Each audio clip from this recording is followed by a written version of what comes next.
I don't know. Tell him it's time.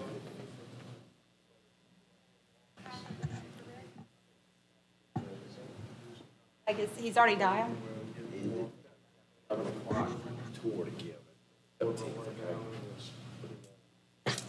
Is that ABB one? No, they're here. Oh. They're filming this afternoon at All Day Hall. Oh, who's this one? Another one's Legacy. Who's that? Legacy Engineers. Actually, it doesn't look. We'll try to move your stuff to the front. Yeah, we can bump it to the front if we need to. But I think we can, it's discussion. Your stuff's not Hello, Rick. rocket science. Oh, good. Somebody chime. Hello. This is Angel. Hey, Angel, how you doing? Mark? Oh, Angel, we don't have finance committee today. We don't have finance staff meeting. This is finance committee. I'm sorry. Oh, I missed the email. No problem. Okay. Bye, everyone. Bye. Bye, Angel. What is Hello there. Hi, Mr. Rick. We're about ready to get started. It's Rick. okay? We'll try to move things along. All right. The Finance Committee meeting, consisting of me and Rick on the phone, is being called to order. I guess my opening comments, we heard Jerry had an engagement at 11. If anybody else has any special timing, as we go through this, we'll try to move you to the front or back or whatever to get your issues addressed so you can go attend to business. So, I guess the agenda's okay with me. Since I did it, I guess, huh? Any public out there? Anybody want to make a comment or two? No? Okay.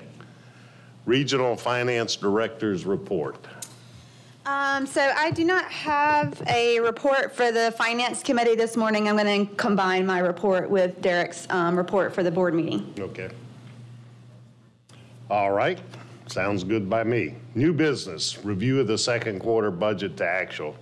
I put this before just to make sure if we have any issues we need to address in the overall budgeting process that we could at least see where we are at the halfway point. Yeah. So I'll start with the authority itself. If you look at that particular schedule, the authority itself is under budget as of the second quarter by $1.2 million. Part of that is due to vacancies in positions that have now been filled but were budgeted for the entire year, including executive counsel, procurement specialist, HR analyst, and an HR director. In addition, we are under budget in contractual services related to insurance premiums and workers' compensation premiums. And you'll see a theme as we go through that insurance, we have now gone through and looked at how we budget for insurance versus how we record it. And some of it's on the district's book, some of it's on the authority's book. So there's going to be kind of a net effect back and forth between insurance. And then the only item to note is we are over budget in materials and supplies, and this is due to the purchase of laptops for our cycling program. So that is the highlights for the authority for the second quarter. Okay, I had a few questions. Okay. Information tech services, we had budgeted $100,000 and we haven't spent any. I guess. Yeah, that was related to and I'm not sure why we budgeted it this way, but I think that's related. Well, we're going to buy some laptops and all that kind of stuff, or are we coding it differently? No, I think this is the, I guess that's in.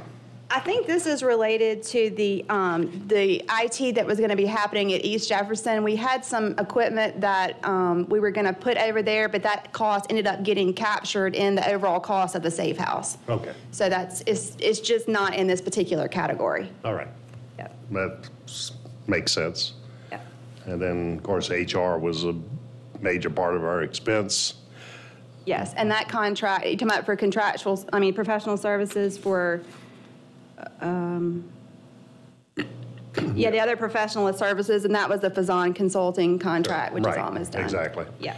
I did have the workers' comp expenses. Again, we budgeted for $318,000. We haven't spent any, and you Yeah, and the reason for that is we expended the first 6 months on the books of the districts, and then for the consolidated workers' comp, we have an audit that's happening in February, and we're going to go through all the positions and see where they're supposed to be categorized, and then once we do that, we'll hit the expense. So that expense will hit in third quarter. Okay, good deal. And the insurance premiums are down 300,000 as well? Is that, Yeah, and that's where consolidating?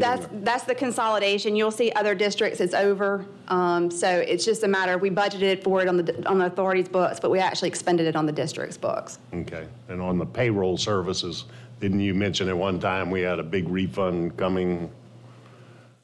That is related. ADS or ADP? Yeah, this is not ADP. I think this is civil service fees that they charge, and we budgeted for it on the district's books. But this is related. This isn't ADP. This is civil service fees. Okay. So mainly we're under budget because we've had staff leaving or Difficulty filling yeah, right. vacant positions that we budgeted for, but have not been able to fill or keep filled consistently. Okay. All right, which one's next? Orleans? Orleans. All right. All right. Let me get to my analysis.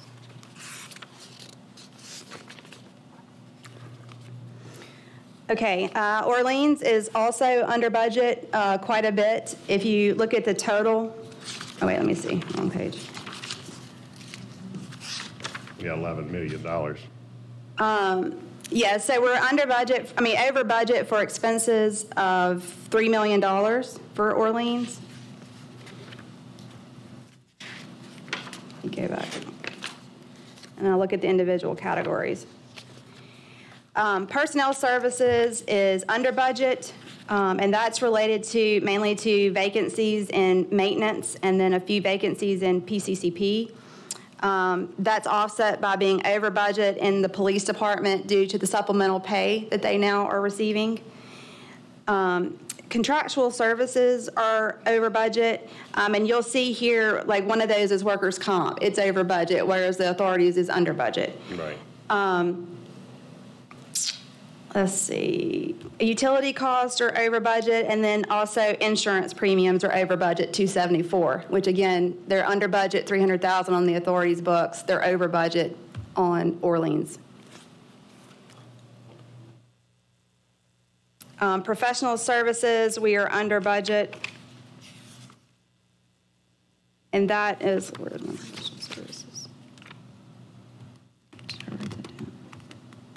Related to other professional services. I'm not quite sure what that's related to. I need to look that up. And then we're under budget. Hello? Yes. Yes. Yep. Hello? Can I you? cannot follow you. So you've got to give me at least some cues as to what you're looking at, because I've got the PDF, but Okay, I'm sorry about that, Rick. So if you, if I think that I can't tell what you're talking about. okay, so if you look at the Orleans budget to actual detail schedule, Quarter 2, second quarter, Orleans Levy District General Fund, second quarter budget to actual. yes. That's what I have up. Okay, and then the first page is the summary. And then the next page starts the detail. And if you scroll down to the... So I assume we're starting on the summary? Yes, I'm going through each of the major categories on the summary. So the personal services, travel. Professional services. So professional services, I see it says current year actual 4.3 million. Year-to-date budget, original 5 million. No. 700,000. No. That's what I have. That's what's on mine. Expenses for personal services, BB 20.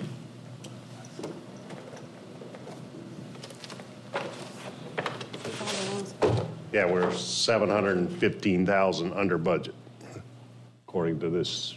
Right. Is that what we're looking That's at? not what I... Are you talking about for Orleans? Yeah, look at your notes. This is the one, the second quarter you sent out. Oh, personnel services, yeah. Okay, I'm sorry. Yeah. Yeah, and like on the notes, That's correct. on your notes under expenses, that's the 715,000. Yeah. Personnel services, Right, yeah, 1.3. right, correct, yes. We're good.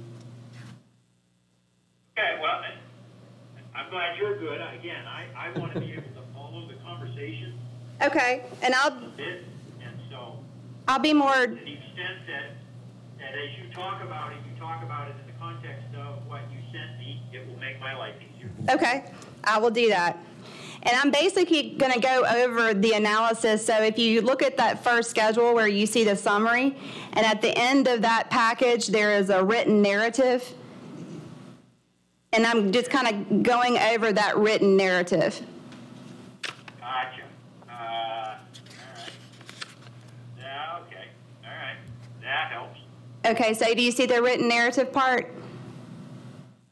Okay. So that's where, if you see on that summary page, personnel services is under budget 715,000, and I break it down in between departments. And the majority of the savings is related to maintenance departments, floodgates, construction maintenance, and levee maintenance. And then there's a small portion, 111,000, of vacancies in the PCCP.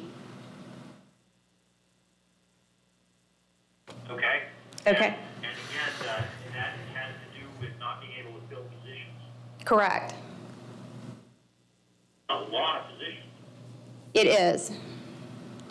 And HR they've done some things to try to address the vacancies and the problems in hiring. And one of those things is to have certain key positions that are constantly being posted.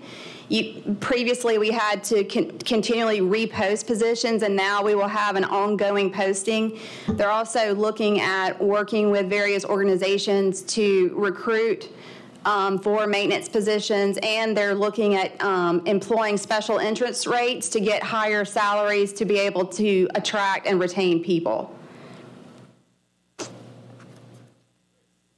Okay, well, that's what a aggressive and on-the-ball HR department should be doing. Yes. Is she here? Okay. Thank you. Okay. The next category is travel. There are about $5,000 in cost in this category that were actually coded to another account, but still, so you really would be about $18,000. But some of that is related to just timing of training. Police are under budget $16,000. Engineering is under budget $6,000, and then maintenance is under budget $7,500.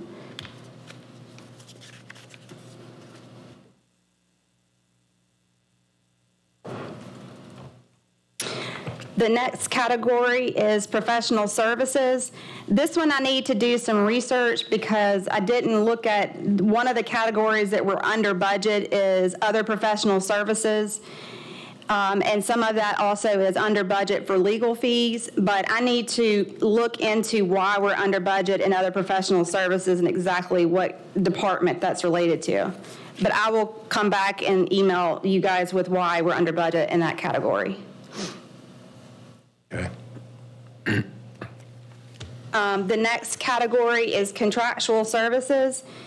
We are over budget in that category, but that again is due to workers' comp being over budget because it was recorded on the district's books and budgeted for in the authority's books. Another area that we are over budget in that category is insurance premiums. And then we are under budget in the areas of contractual sector gate expenses and then just miscellaneous contractual services. A majority of that, $120,000 of that is related to PCCP.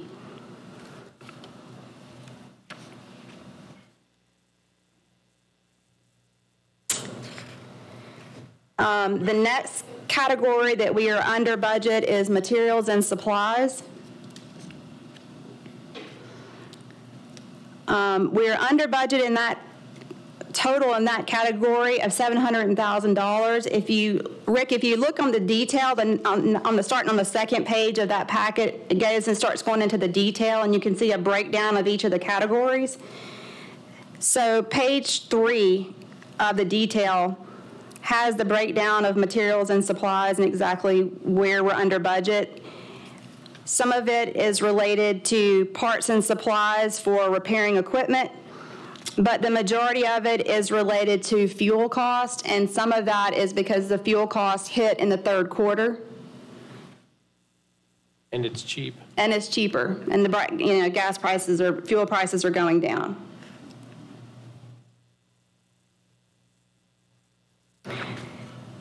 The next item to look at is the cost sharing. The reason that we are so over budget in that category is because we wrote off the balance that we had with non-flood down to what we agreed to in the MOU. So that was recorded as an expense for the current year.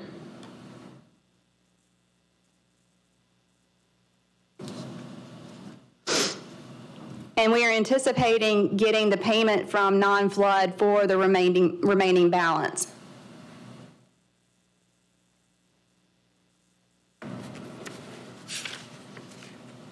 Remind me what we cost share with non-flood? We had an historical intercompany balance that had arisen back in 2006 and 7. That had to do with loan payments and some of the split costs when they were splitting apart.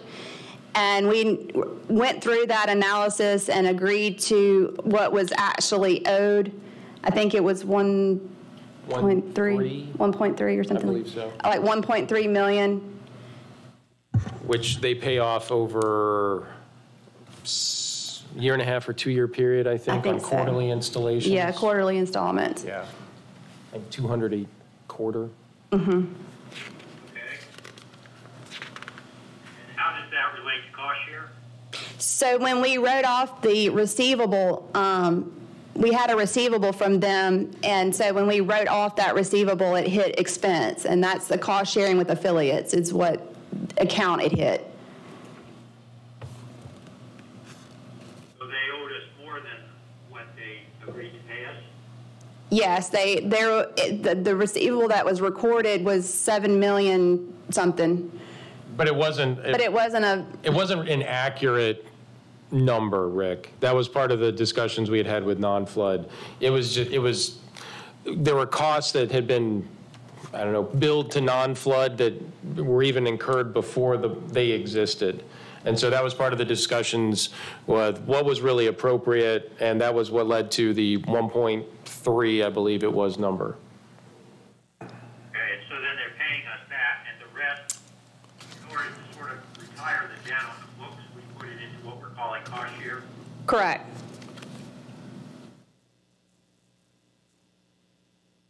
So this isn't an actual expense to us, this is a decrease in revenue? We wrote off an asset. Yeah. Yeah. Asset, okay.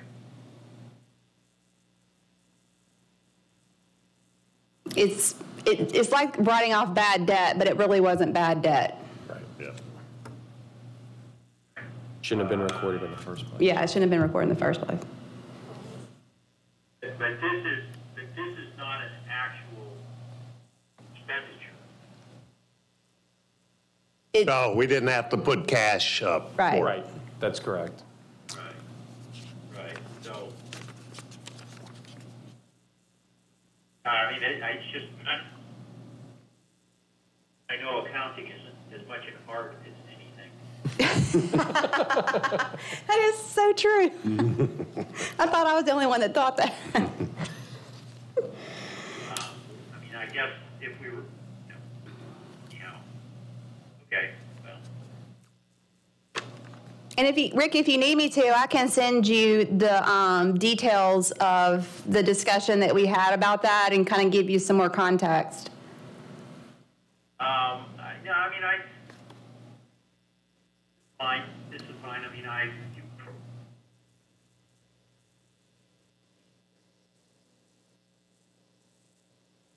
if we're really writing off assets, I would think this would show up on some sort of a capital asset sheet or something. Well, it's not a capital asset, it's a receivable, so it's a current asset. Okay, so we wrote off a receivable. Right.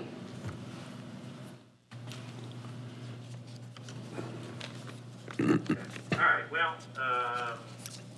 keep going. Okay. Machinery and equipment is under budget, but that is due to the timing. We've ordered several pieces of equipment. We just haven't received them yet. So those expenses will hit in third quarter, and we expect that to be in line with budget by year end. The category of other charges, that relates to the fees that are charged by the assessor's office when they collect the ad valorem taxes. And so that also will hit when we get the ad valorem taxes in the third quarter.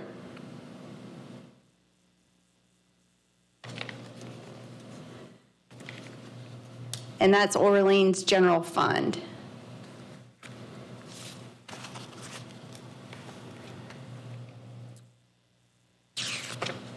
Okay. Okay. Questions? Well, all the questions I had, you answered, except maybe why levy maintenance is a $500,000. Is that under budget? $488,000? What line item?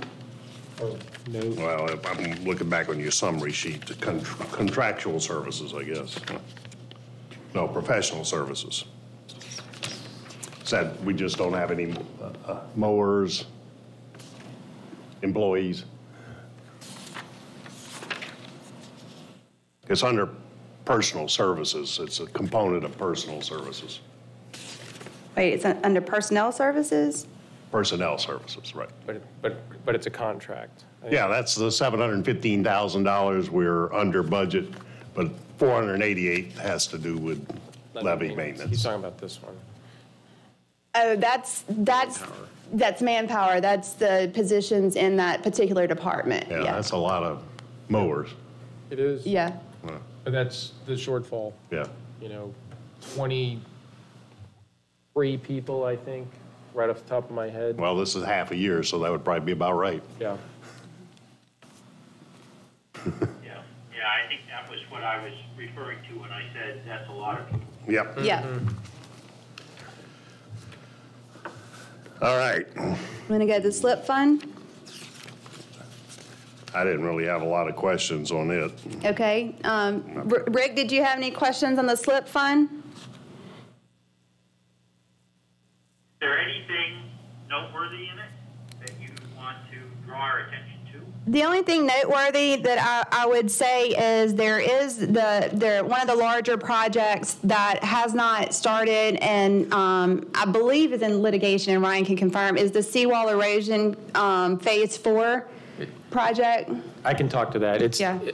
It's not in litigation, Okay, but sorry. we've made the decision. Phase 4 is in design, but due to the smart business decision, I think, to hold off on advertising phase 4 until, obviously the design is complete, but also until phase 3 is done and we wrap up all of the issues associated with phase 1 and 2, we thought it prudent to not advertise phase 4. Let's wrap up what we have. And so we had a tentative successful mediation last week on phases 1, 2, and 3. Phase 3 should wrap up by roughly the start of hurricane season or 1 July, based on what their current schedule is.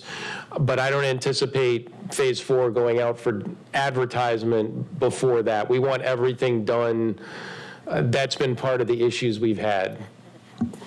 Okay. I'll also point out, the other thing I'll point out is we had $3 million budgeted for the Learning Center. And that really was revenue dependent, meaning if we didn't get some capital funds for that we weren't going to move forward with the project. And so we made a decision, you'll see when we get to the 2020 budget, that for items that are what I call revenue dependent, meaning they won't occur until we get a revenue funding source, whether it be a grant or capital outlay or something to that effect. We didn't include that in the budget because we didn't want to, include things we're potentially not going to do. We're going to account for that in a fund. We have a separate fund for grants and revenue-dependent items. So I'll just point that out. Okay. Because the risk is, I think Kelly and I were trying to figure out how to do this so it didn't skew the budget, too much one way or the other. Since they were grant or some other funding source dependent. So I think for going forward for the next FY, it will be clearer and it won't have the sort of influence that it's had right now. Right. And I guess the only general thing is we still have about half of these we didn't budget for, and we're... Yeah, and I'm going to address that also. When we get to the 2020 budget, one of the things that we have talked about, we're working with engineering on, is A, a numbering system for projects, and B, how to categorize them. Currently, we struggle, finance struggles with matching what we budgeted to the actual expenses, because when we budget, they may not have a project number yet, and then when the project number gets set up, the amount budgeted doesn't always get reclassed to match those actual expenses. So Ryan and I have talked about a way to eliminate that, where we're going to give them a list of the projects budgeted, and then when they request that project number, they're going to reference what was budgeted so that we can reclass it and match those expenses, do a better job of matching those expenses. So that's a project we need to fix in the next few months. And also Primavera will be online by the start of the new fiscal year with the emphasis on capital projects. Okay. So we get good schedules. And then the project numbering, we need to tighten that up so there's a consistency, and finance and engineering are fully synced. That should resolve some of what you're seeing here as well, in addition to what Kelly said about project budgets and how that lines up. The private sector knows how to do this. We can do this too. Oh, yeah. We track every project cost. Exactly. And Primavera will help tremendously too, especially with timing of projects. Right. It's good. Okay. The next one is... The one question I guess I have is the painting and repair at IHSC, the Michoud floodgates. Originally anticipated $900,000, but it's going to be $2.3 million. Yes. It's going to probably end up being 2.5 million, but. Yeah, Rick, this is Ryan. The $900,000 number, I'm not sure where it came from. I wasn't the original, project manager on this one.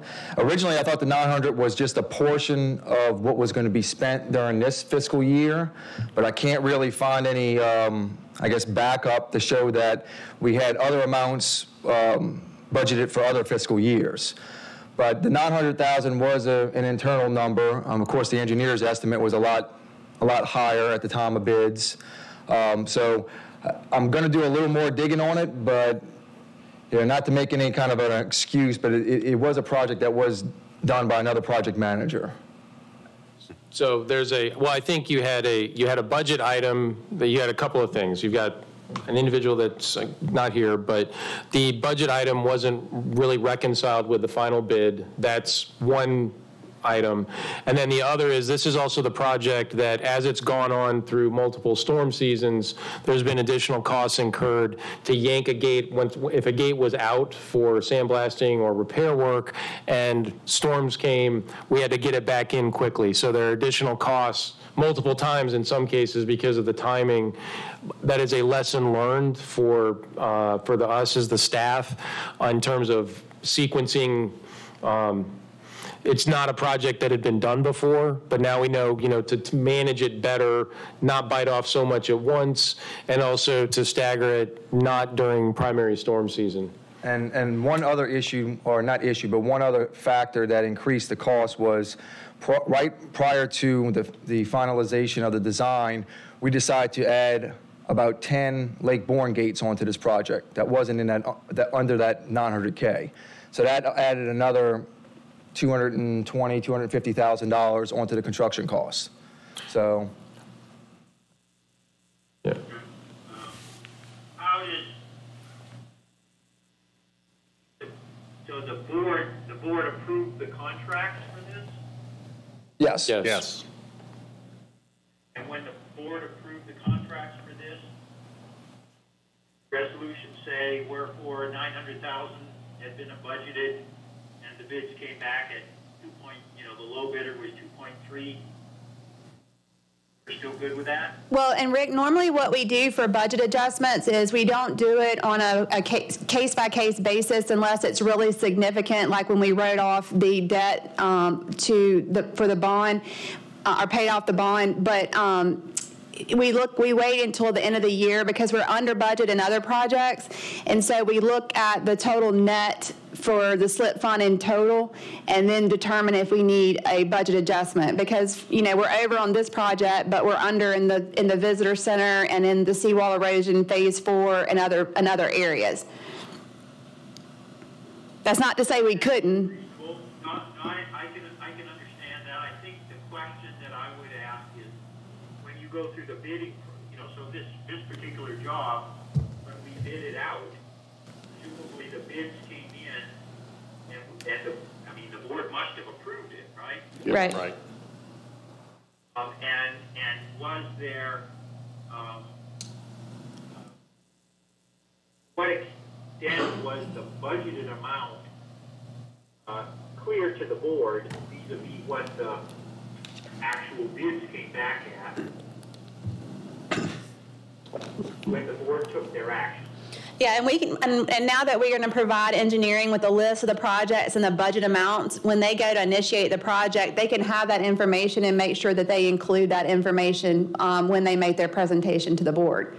And Rick, we'll have to go back and look at the. I just think as a board, we're probably going to approve it anyways, but it just in terms of communication and helping the board be better informed. Yeah, and we need to do a better job of informing engineering. Finance needs to do a better, one of our goals is to provide more detailed and more frequent information to engineering on the amounts budgeted and where we stand too. Rick, I hear you completely. It's a tightening up that we need to do on the staff side, both internally and to the board. Mm-hmm. Right. Yeah. And the budgeting, the original budgeting is typically done by engineering, is that true? Yes. Yes. So they probably missed it. There was things added on. There were complications once the job got underway, and they all added up. I mean, this, when you miss it by 2.5 times, Yeah. then that's probably worth being aware of. Right. Yeah, agree.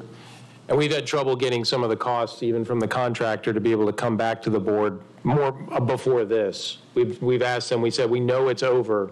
We need the updates, and it's been a pulling teeth to get a number that we're confident in to come back to the board with.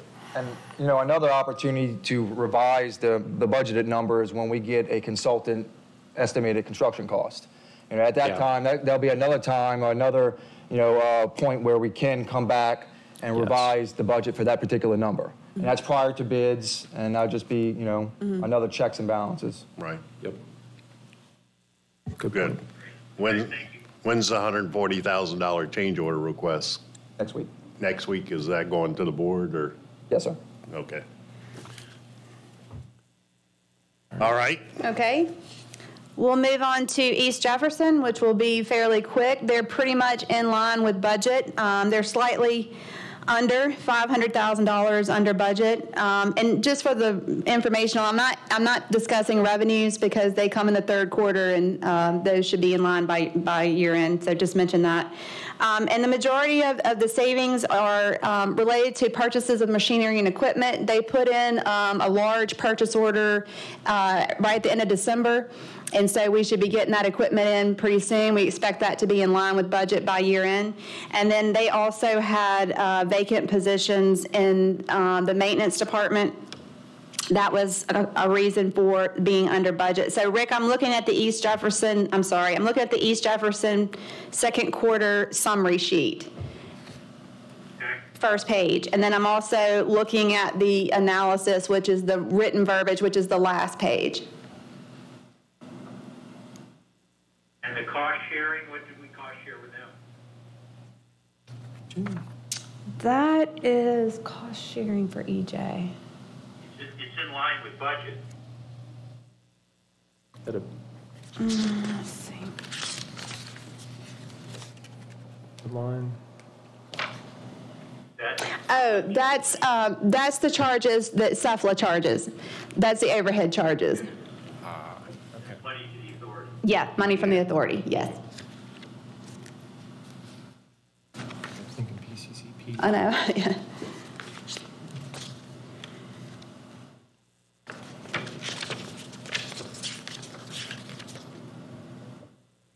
Also, this one is under budget in contractual services, again, for workers' comp. And that's just the timing of where we're going to record it. And we've recorded the police-related workers' comp, but we still have to record some of the other categories.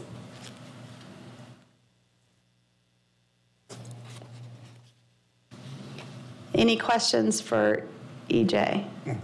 What's the intergovernmental for 150,000 under budget in That's revenue? state revenue sharing, Okay, and we should be getting that again in, later on in the year. so that applies the same as taxes, okay. Mm-hmm. Yep. And the MMCI, that's a big number, what is that? That is major maintenance and capital improvements, I think is what it stands for, and that's your project-related costs. Okay, I got Safe you. house, Safe house and, Okay, the new gotcha. facility, basically. Mm-hmm. Right, and the police details, the 192, what did you say? yeah, so that's a new thing. You'll see that on, I should point that out on OLD as well. So now that finance handles the police details that used to be separate, we now account for that, and we have our own department for that. And so we charge a fee. You'll have police detail income, and then we pay the police details out. And then we should end up with a little bit of extra because of the administrative fees. So that's you're going to now start seeing that going forward because we now run that through finance. So that'll be a additional revenue line? Yes. Police detail revenue? Yes. Good. All right, that was the only questions I had. Okay. Any questions, Rick? I'm good. Okay. So I think that's it for Late second Warren. quarter. No, Oh, save the best. Save the best for last. Lake Bourne, oh boy. Okay, so for Lake Bourne, if you look at the summary page, first page, you'll see that we're over budget $1 million for expenses. However, those expenses are related to two projects, the Violet Canal Realignment Project and the Pump Station 6 and 7 repair project, both of which will be reimbursed by either FEMA or there's several grants that will be reimbursed to the district. So when you look at intergovernmental revenue, we're also over budget, and that is because we've recorded what is due from FEMA. So if you were to back out those charges, then Lake Bourne would be slightly under budget. Okay. Makes me feel better. Yeah. I also want to point out that you'll see that we have budgeted $923,000 for Lake Bourne to pay back Orleans for those old loans. Right. However, because of the timing of FEMA reimbursement, we haven't made that payment yet. Lake Bourne has about $4 million in the bank. We anticipate getting a little bit more ad valorem in. They've gotten a big chunk of it, but we should get some more maybe in February. And then we are just making sure that we time the transfer of cash. We're just watching the cash flow because we're not quite sure when FEMA is going to reimburse us. Right. We've included this $920,000 in the 2020 budget just because we're not quite sure how long it's going to take to get reimbursed. So I just want to point out that it's on there, but we haven't made that transfer for cash flow reasons. We thought that was the prudent thing to do. Yeah, right. And then, we'll revisit it, excuse me, as we get towards the end of this fiscal year, seeing where we're at with FEMA. And Kelly and I did talk also, some of those funds that are sitting, she's going to put them in LAMP. Oh, yeah. So we get, even though the interest isn't much, it's still something for every dollar counts for Lake Bourne. So we might get another 10 or 20 grand out of that, which is still important for them. Yeah, so I'm going to open up an investment account for them that's in a really very liquid, daily liquidity money market, short term, but the rates are going up. And so if we could get another couple percent, interest out of it, and it's daily liquidity, so there's no problem for cash flow. Do we pay interest to Orleans? No, we are not accruing interest, or have not accrued interest. Right. I mean, Rick, we can look at that and come back to you with a... You said no interest? Rick, we couldn't hear all of that, I'm sorry. He would like that deal. I said, can I borrow money from Orleans? No comment. If you want us to look at that, we can. I'm just being facetious. Let's keep going. Okay. Okay, and that's it for the budget to actual for the second quarter. Okay. Okay? We'd like to start with Jerry to get operations done if we can. Okay, and I can actually get through the highlights, and then you can ask Jerry specific questions. It won't take long to get through some highlights. Okay. And Rick, what I'm going to look at, the schedule I'm going to focus on the most is going to be the one that says all entities. Okay. This is a summary by category. In the future, I hope to have this in detail and by department. We're just not quite there yet. But this is what I'm going to use. And I'm also going to reference, Rick, the budget overview document that I sent you earlier this morning.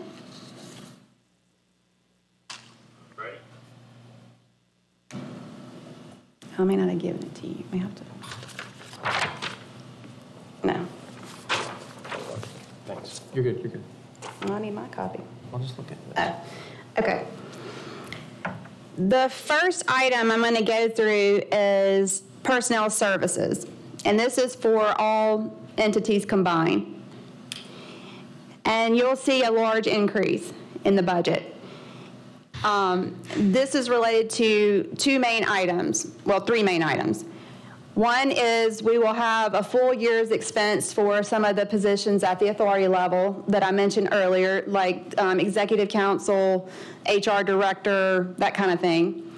Another item is related to increases at East Jefferson because the Corps of Engineers is turning over large sections back to East Jefferson that they've had during the levee lift. If you look back at East Jefferson's personnel costs prior to them taking it over, so about 4 years ago or so, Yeah. 4 years ago. it was around 3.1. It was the 3.1 million-ish. And so when you look at East Jefferson specifically, we're basically getting back up to those levels now that we're going to have to maintain a greater section of levee. And then the other item, the other big item is maintenance is going through a regionalization process. They are working with civil service, and Derek, please chime in. We're working with civil service and Fazan Consulting to look at teams across districts and formulate those teams to work regardless of location. And that also creates some regional positions. There's 3 new positions at the authority level that will supervise all districts in various areas. And it created additional positions. So there's part of it is filling vacancies that we currently are not able to fill, and then part of it is adding new positions due to the regionalization. And I can talk to this because this is, we know that this number is going to get tightened up between, if not by the board meeting next week, within the next couple of weeks. We're in the middle of the regionalization process now. We have what we think is the, I don't know, sort of the what we call it, utopia of what maintenance should look like. And now we are going through, okay, what does reality look like from both a financial perspective as well as a, just how many people can we hire perspective. And you know, we just talked about it in the second quarter to date. We're behind on hiring. I think we'll see some, the ramp up starting, the benefits of having Sandy on board in HR and a team there. But I think that number that you see, which is a big jump in manpower, will start to come down through this review of the budgeting process. We went high, and I'll be, you know, to get it in front of you now, knowing that I think it's going to get reined back in to somewhere between, well, you know, it's probably going to be about 25 to 30 new positions versus in the 40s. And when I say new, some of that is filling existing ones and the newly created ones. There will be more efficiencies gained. And the question may be, well, how are you doing it now? Some of it is because you've got the East Jeff is coming back. You know, the Corps will be turning everything over. The Corps still has some of our work in Orleans under their control, out in the East primarily, but we'll be seeing some of that most likely come back. And then there's overtime. And there's things that we're getting things done. And contractual. And contractual services. We're getting things done, but frankly, we're not at the standard that I want. They're meeting the core standard, but they're not at the standard that we're holding for ourselves. And so that's why you're seeing the request for an increase in manpower all around.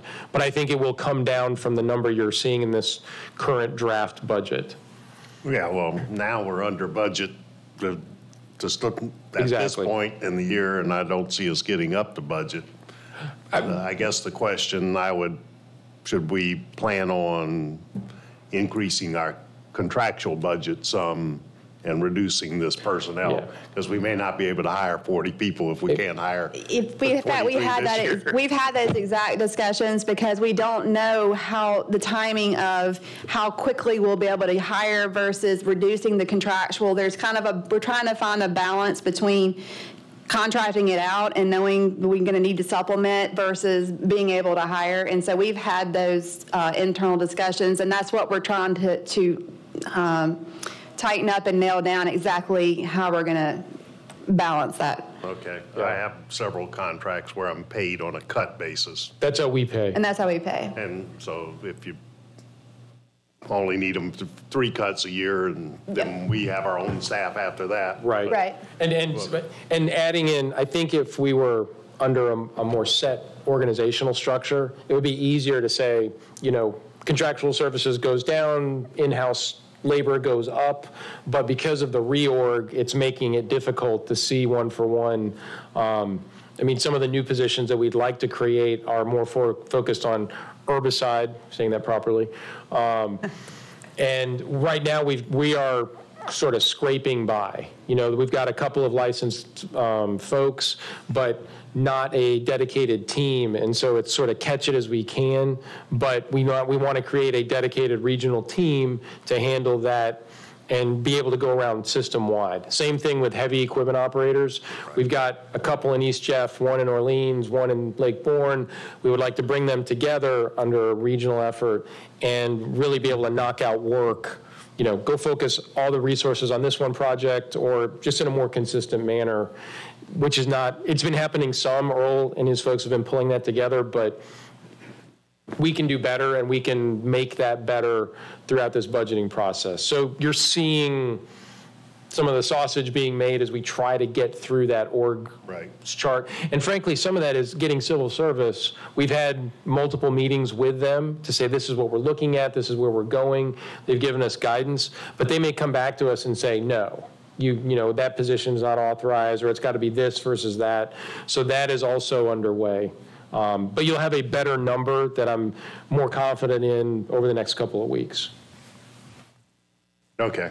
Well, I see us we're 23 people short, and you're talking about adding 60 people Yeah, by and the start of next year. That's Yeah. going to be High. awful difficult Very extremely. And then we in this category of staff. we added 6 maintenance folks yesterday that started work, which is fantastic, the most in a while, but we know that we need more. Yeah. And we know that we have to step up our hiring processes and be financially smart about all this too. Sure. Okay. Yeah. Can we look at the all entities document? Yeah. On that first sheet, on That's- line 13, Uh-huh, personnel, yes, this kind of corresponds to what we're talking about, right? yes. Yes. That's exactly what we're talking That's about. exactly it, Rick. Okay, so I have a question, and that is, so the FY19 budget for personnel was 22 million? That was only in Orleans, I believe. No, no, it's 22. See the 22,094? Oh, I'm sorry, yeah, okay, I'm sorry. Yes, Rick. Okay, but what we're projecting that we're going to spend in FY19 was 20.9 million. Correct, Right. And what we're budgeting in for FY20 is 25.9. correct. As of right now, but I think you'll see that come down some as we tighten up based on what I just went over. Okay, and so the variance that you show there is the variance over what you're projecting we're going to spend this year as opposed to the variance over what we budgeted last year. Correct. That's a good point. Should it be? I mean, you could do both. I mean, either one. They're both good. Yeah, I mean, I guess, again, since we're under budget for last year, it does show that part of this is to try to staff to the levels that we had wanted to staff to last year, but haven't quite made it. And then the rest is to increase staff.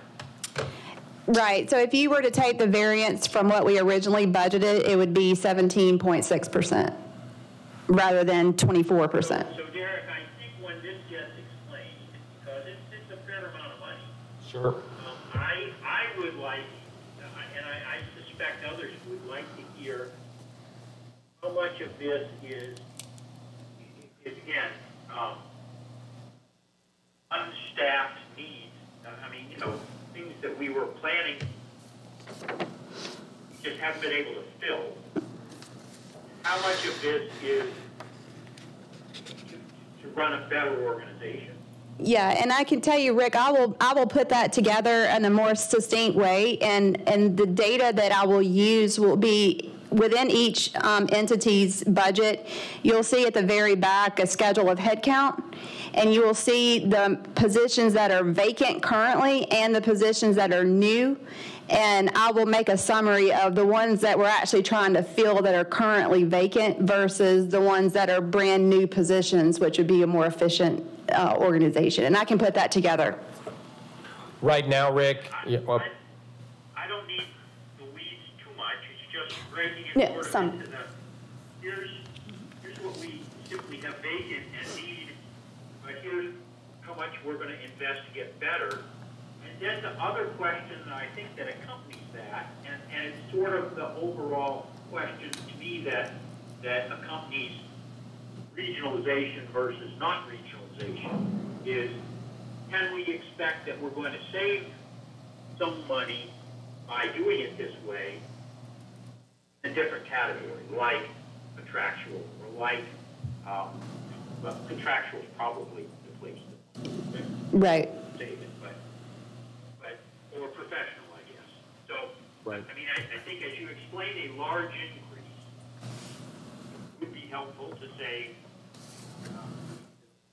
particularly if you're going to reflect the increase against actuals as opposed to budgeted, say, here's the amount that we couldn't fill, here's the amount of new positions that are going to make us a better organization, and none of this is going to result in a cost savings, or at least we'll get $1 million back because of cost savings in these two categories. Right, and I can tell you it's about, and I completely understand, and it's about half and half new versus vacant, Yeah. just as a general guide. At this point, based on what you see. Again, as we scrub through this some more, but it's about 50-50. Explain this in the full board meeting when we get to the final version. Okay. Yep. That would be those would be the things that I would be wanting to know. Understood. And I don't see any issues with being able to provide that or explain it. I some new positions are fine. I think we all recognize that there are things we can and should be doing better. But again, if there's some of this that we expect to lead to a cost savings in another category by adding people, that would be, I think that would be useful information to bring up at the same time. Okay. We can do that. I mean, I see just a little bit of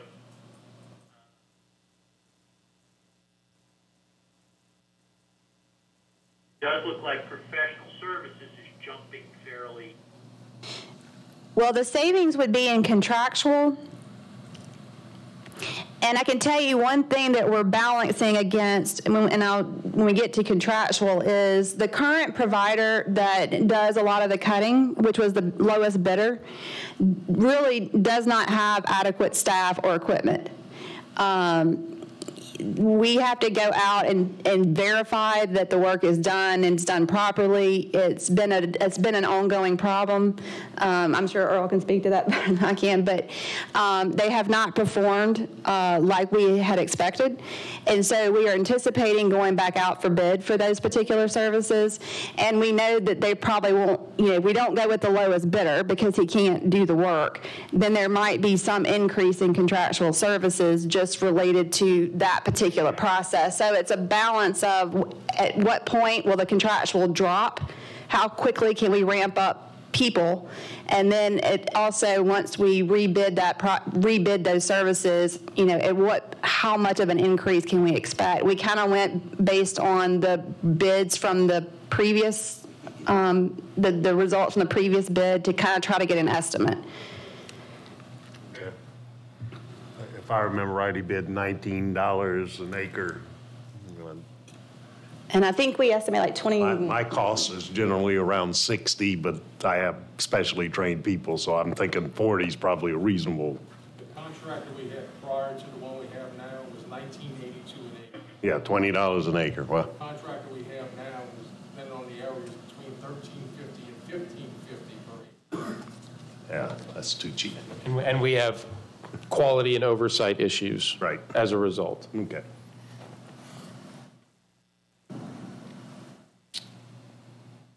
All right. Okay. The next category on that summary sheet is travel and training. This is not, That's a big jump. yeah, it's a big jump. The reason for the jump is for several reasons. You're going to be training in Europe for 6 weeks? No, no. Part of that is we have a lot more people at the authority level that require continuing education. Right. We have new engineer positions, new CAO, deputy CAO positions, executive council. All those people require continuing education. Part of it is we knew with increased staffing, we should. Okay. With increased staffing, we would have increased training costs. Like, for example, if we put together a herbicide team, they are going to need training for herbicide and things like that. Also, because we now have a training and development coordinator, historically we haven't focused on training, and that has been an issue that has been raised in the employee surveys, is that they want more training. So we have made that a focus this year. It's one of the reasons we hired the training and development coordinator, and we do expect to put together teams to do training like we haven't done historically. So that is the reason. I think, honestly, in previous years, the training was under budgeted, just because it wasn't a focus for the organization. Right. And that includes safety training, sure. which I talked about it at our December meeting, but it's, we have work to do to improve that, and part of that is additional training and emphasis on it, which actually in March, we're going to brief the board on, or at least Ops Committee, one of them, on where that's going and how we're going to address that better. That makes sense, and that's good. We need to improve. We do. All through the organization, and training, especially safety, make us better. Good. Rick, do you have any questions about the training? No, I'm fine. I mean, I can see that it makes sense, and in fact, it's not that big of a deviation over what you budgeted. Yeah, Right. correct. Yeah, And while it's a big jump, it's a small number. right. Yep. And the only thing is, instead of just travel, I'd call it T&T or something. Yeah, I cut off Make that sure the column, training actually. I cut off that column. It does say travel and training, and I cut the column off. Training and travel. Right. Let's flip it around. Right. So if it does get cut. Okay, professional services. This is actually down from the original budget, to point out, Rick, but up from what we are annualizing for the current year.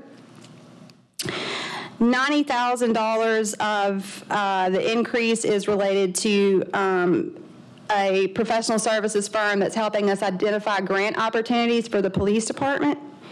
And security and emergency ops overall. It's not just police. Yep. And then there's $250,000 for PCCP related to crane. Jerry explained it to me. Crane something. Training, operation. Yeah, like there was a crane. It's a PCCP cost. Yeah, it's the crane recertification out at PCCP that we're not getting reimbursed for. And some warranty, some work that needs to be done to extend the warranties for some of the equipment. Okay. But last year, didn't we have 500,000 budgeted for Fazan for HR? That's going away. And that's going away, correct. But we're still going up 25%. From what we project for the current year, yes. Okay.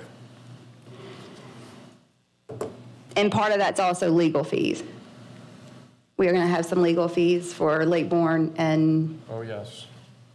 Okay. I mean, we're at, I think we're at Again, we're going up. So we're saving $500,000. we're going up, but we cut out Fazan. So We where's could- that coming So, from? but the Fazan contract was way more than $136,000. It was How much was the Fazan contract? about 600 spread over 2 fiscal years. Started spring last year and went until, This year's contract was for 300. then maybe 400 because it went into November. I can't remember when it split years. Yeah. What were we spending a month, so for 4 months? It was about 400, I think. 100,000 a month? About 100 a month. Okay. Maybe 350 because it tapered towards the end too. So 350, and you basically said the 350 we're adding, so it should be, unless, there's, 350 and we're up 250, then that's $600,000 professional services that are new to us in the coming year than versus in the current year. Yeah, 300, was that what you said, 300? Yeah. Right. 250 is PCCP. 90,000 is grant related, and 100 and something is legal fees. 110. We still have a grant. Is Chandra still our grant person? She is. She's working with a team that we brought in to help get federal grants that we had trouble identifying and really prepping for. And those will start, I think, coming to fruition in the next couple of months. You'll start, and that is coming together, but it's been a positioning effort to get there.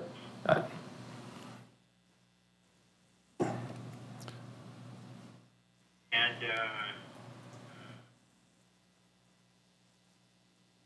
Well, So what do we pay professional services for PCCP? We're budgeting $250,000 for recertification for crane operations. Okay, I'm sorry, Yeah. you said that earlier. Yeah. That's a lot, isn't it? Yeah, and that will all get, should get reimbursed 50/50 from Sewage and Water Board. Every cost Yeah. is part of that share agreement. And How many crane operators do we have? there's no actual like job title crane operators. It's not that kind of crane. It's the overhead one that runs in the, it's for maintenance purposes. it's for maintenance purposes, right? But to get those things recertified, that is a process. And we're actually working with CPRA and talking to the Corps right now because there are some questions that we have concerns about the design that went in and how it allows us to do some future maintenance. Okay. So ongoing discussion. So this is really just part of owning the PCCPs. Yes, definitely a good way to put it. Yeah. Is this an annual certification or is this a?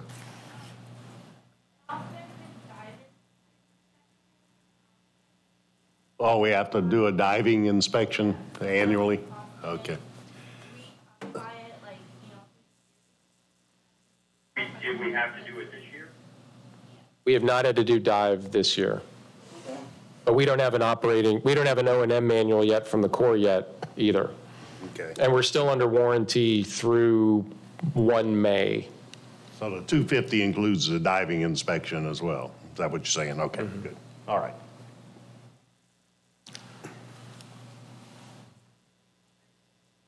All right, but you might want to look at that number right now with. Yeah, maybe I'm go going up to get with Jerry. Only about 100 or 200,000 instead of whatever it's going up, Okay. 250, so. Okay, the next category is contractual services. And you'll see a large increase here. Part of that increase is Raymond is he's looking at our IT infrastructure and network infrastructure. And there's options whether to purchase that equipment, every 5 years or lease it. And they maintain it, and at the end of the 5 years, you have the option to purchase it. It's the leasing option is when you look at the cost of replacement, it is a very good option financially. And so when you see rental expense or it's in contractual services, that's $278,000 annually that we would incur for rental. It's leasing our network infrastructure.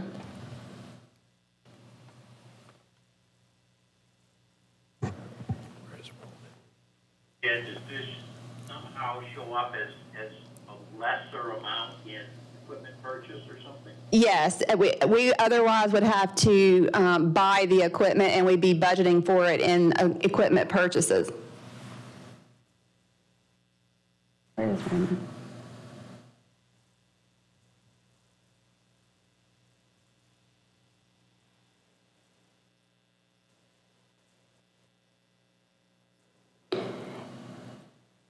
You'll also see an increase, and that's, again, we talked about the contractual service for levee maintenance. We need to look at that and the timing of ramping up the personnel, but also we do anticipate some increase in cost just because of the rebidding of the service.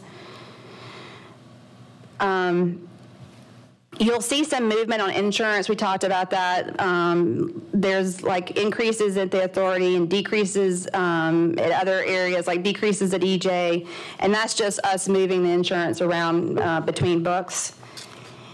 And then we had $193,000 of costs related to PCCP maintenance. And that is, from what I understand, that's grass cutting and things around the PCCP and around the complex structures. And then PCCP has some maintenance that's needed for the generators, the control structures, or control room, and some other ongoing maintenance. So really for PCCP, we're really just beginning to identify what expenses are. You know, we haven't had historical data to know exactly what it's going to cost to maintain PCCP. So, you know, I'm not really surprised to see many swings in PCCP just because we're just kind of figuring out what it costs to maintain those stations. Yeah, our overall, Up to the Flood Protection Authority. For a second, the consolidation of voice and data services. Uh-huh. And that, doesn't consolidation normally apply a cost savings? Yeah, you should. I should look at the other districts and have a decrease from the other districts. Let me see. Okay, so this is pulling all of it under the FPA Contractual Services line. And Yeah, and I'll verify that the other districts should have savings. Yes, we're consolidating it at the FPA level.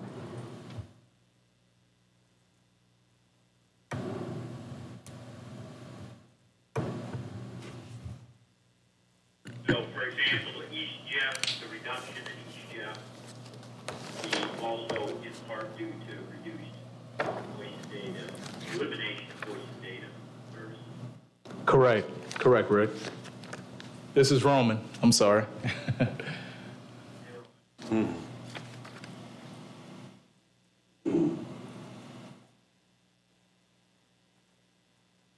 And I'm going to look at that number too because I'm going to make sure that we're accounting for that across districts. That number may be subject to change. yeah. And the public service announcements on TV and radio, have we done any of this in the past? Yes. We've been doing this this year. This storm season, I guess, was the second storm season that we've done this. We are under budget on that line item, if I remember right. And Antoine is looking at that since he's now on board, and what is the appropriate amount Okay. that we do. But yeah, we've done both TV and radio public service announcements as part of our education and outreach mission. We're leasing it. So is this saying that we're going to do $79,000 more this year than we did last year? Yes. Yes, because we only had one radio and one TV station. So that's part of Antoine's recommendation right now is we're not covering all of the potential region in the best manner. But that's a bidding and quote process that we work with each respective TV station. Okay. Okay. And also, I just was. I suspect people may want to know how much we spend now and how much we increase every year. We'll do that. We'll clarify that. Yeah, I think last year we budgeted 130,000 and we've only spent 20. Okay, I'll have to get with Antoine on that. Some of that is probably where we classified costs too. Yeah, it could be we didn't classify it. Yeah. Yeah, in the same place, because you've got multiple components of the public outreach contracts. You've got the TV radio side, and then you've also the Ann Reams education modules that have been started in St. Bernard and working towards Orleans now. And I think some of that is in SLIP. I saw some asset. Could be, yeah. So we'll clarify where those costs are too. Yeah. And I also just spoke with Raymond about the leasing costs, and he has updated quotes. I think that number may drop as well. Okay. Significantly. Okay.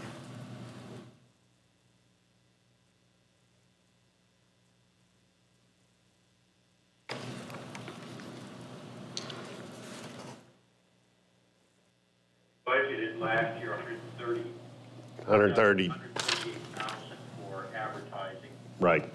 Year to date, we've only spent 30. And I don't think that's all classified. I think we have to catch we'll clarify that, Rick. It's not all captured in the same place because of where we're putting the items.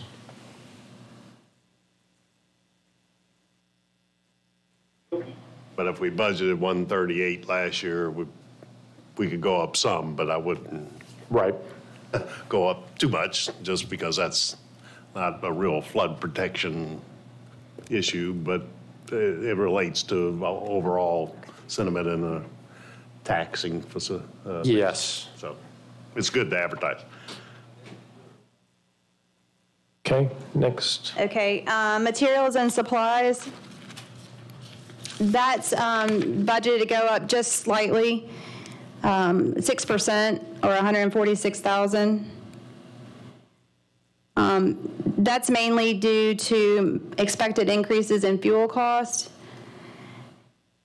Some additional parts and supplies just due to increase in staff. And then there is a reduction that's offset by a reduction in the radio, the police purchased radios this year.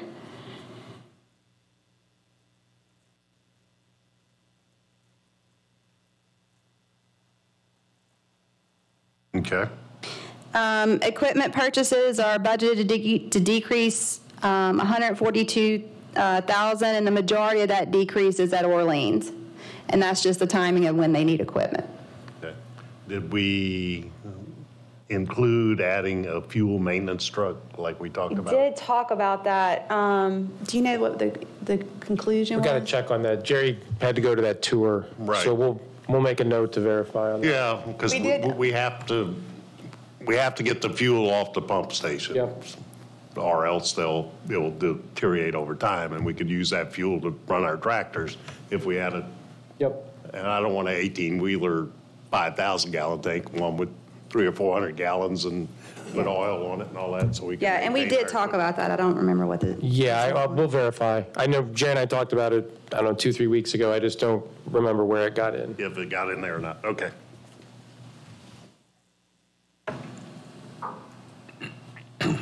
And that's pretty much it. Other charges are just the taxes from the sheriff's office, and MMCI is just some small projects that didn't get into the slip fund. Okay. I want to add one other thing, but when we talk about slip, is there's one project that's not listed on Orleans slip fund, and that's the NASA levee redo or repair. Currently, they're estimating $150,000 in design and maybe $600,000 to $700,000 in construction.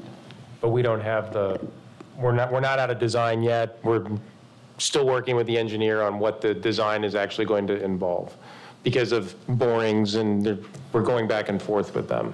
So we're going back and start all over, essentially. Okay. Another 700,000, huh? Yeah, maybe. Yeah, right. All right, that will be, I'm sure, an operations committee discussion down the road. And Yeah. finance it sometime. But- Definitely. All right. Couple comments on the summary page here. I Okay. guess, should we have a revenue line for police details and sewage and water board, or that the sewage and water Yeah, board? we should. That would probably be part of, Sewage and Water Board would probably be part of governmental, but I'll make sure we do, yes. Yeah, intergovernmental, that would be fine. I don't want to put a line for Jefferson Parish yet. I've had discussions with them over the last few weeks about a cost share for PCCP, Yeah. but we're not finalized yet. Right. And it won't be as big, anywhere close to what Sewage and Water Board share is. Right. So, but we are still having those discussions. And are we tracking PCCP costs, allocations on its own? It's Yes. just somewhere else rolled in there? Yes. Okay. Yes. Yes.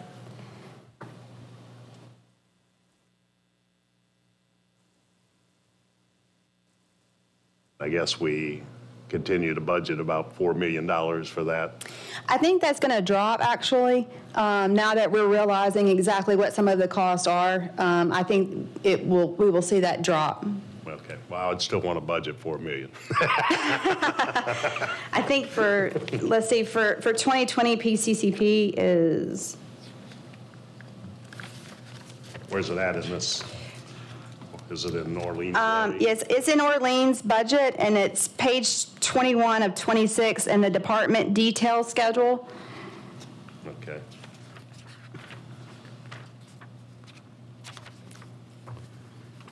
And we're only budgeting for 2.5 million. which I think you're guiding us right now, Mark, is keep it where it is at 4 as we get to know the system better. Right. Oh, that's true. Yeah, thank you.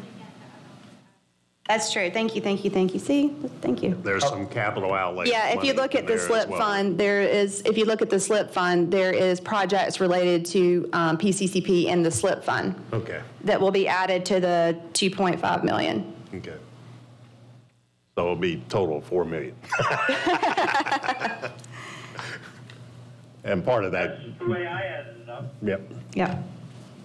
part of that will be put Thanks, in, Twit. Yeah. anything over budget will be put in a reserve for future maintenance, so. Well, I do think that is, should have that. I mean, we tried to establish that on complex structures, right? Right. Some kind of a sinking fund or something. Yeah, we have that as part of the capital projects schedule. I mean, I should be doing that for these because there will be periodic maintenance that is, that is substantially more than routine maintenance. Right. And then I have one more thing before we adjourn. You guys see me all the time, and I'm sure you get tired of looking at my face. But it's, of course, takes a team of people to put this together. But there's one person that I just want to recognize that, just did an outstanding job of putting all these schedules together. This budget is extremely complicated. There's cost allocations all over the place. There's lots of different departments and roll-ups and that kind of thing. So we have implemented the coin, what do you call it, the challenge coin thing. And so I want to recognize Twit, who is the county manager 2 position in my group. She's the one that did all the legwork and did a great job coordinating with all the department directors and giving feedback and making changes and keeping me sane. So I just want to recognize Twit and present her with a challenge coin.